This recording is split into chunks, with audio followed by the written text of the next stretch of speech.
ఇటు కోనసీమలో ఇంత బహిరంగంగా మట్టి ఇసుక తవ్వకాలు జరుగుతున్నా స్థానిక యంత్రాంగం నిమ్మకు నీరెత్తినట్లు వ్యవహరించడం వెనుక ఉన్న పొలిటికల్ ప్రెషర్ ఏంటి? రైతుల ఆందోళనపై ఉన్నతాధికారుల స్పందన ఎలా ఉంది అనే దానిపై మరిన్ని అప్డేట్స్ మా ప్రతినిధి నవీన్ రాజ్ లైవ్ ద్వారా అందిస్తారు. చెప్పండి నవీన్ రాజ్. Good morning Kavya. పచ్చని కోనసీమగా పేరొందిన కోటి అందాల కోనసీమలో అయితే గనక ఈ కోటి అందాలైతే కనుమరుగయ్యే పరిస్థితులు అయితే కనిపిస్తున్నాయని చెప్పొచ్చు.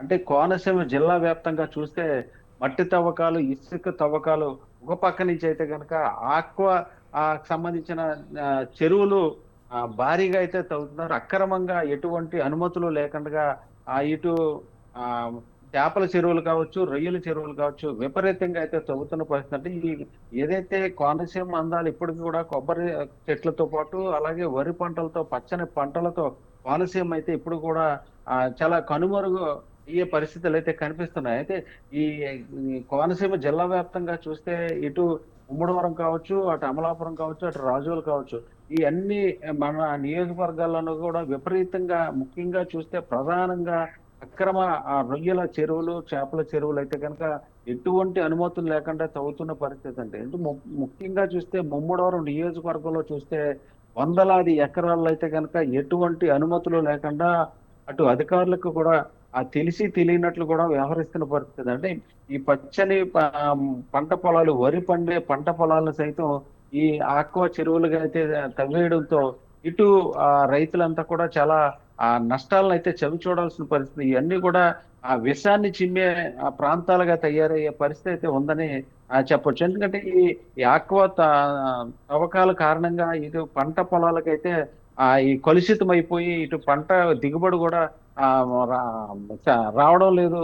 చాలా నష్టాలను అయితే చవి చూస్తున్నామని చెప్పి రైతులు ఒక పక్క నుంచి అయితే చెప్తున్నారు. అంటే ఇది కేవలం పంట పొలాలే కాకుండా నివాసాలకి, ఆవాసాలకి ఆనుకుని, అలాగే గోదావరికి ఆనుకుని కూడా ఈ అక్రమ రొయ్యల తవ్వకాలను అయితే కనుక చాలా విపరీతంగా తవ్వుతున్న పరిస్థితి మన విజువల్స్ లో అయితే క్లియర్ గా చూడొచ్చు. పచ్చని పంట పొలాలు, చుట్టూ చూస్తే కొబ్బరి తోటలు, ఇవన్నీ కూడా చాలా రైతులకి చాలా ఒక ఆదాయ వనరుగా ఉండడంతో పాటు ఈ పచ్చని పొలాలు, ఈ కొబ్బరి తోటలు, కోనసీమ అంటే కూడా ఒక చిరునామాగా, ఒక కోటి అందాల కోనసీమగా ఉండే ఈ కోనసీమ అయితే కనుక ఒక విష ప్రాంతాలుగా తయారైన పరిస్థితి. ముమ్మడివరం నియోజకవర్గంలో చూస్తే ఇటు ముమ్మడివరం కావచ్చు, కోటరాయన కోన కావచ్చు, ఐపోలవరం కావచ్చు, ఈ 3 మండలాల్లో కూడా విపరీతంగా వందలాది ఎకరాల్లో తవ్వకాలు అయితే చేస్తున్నారు.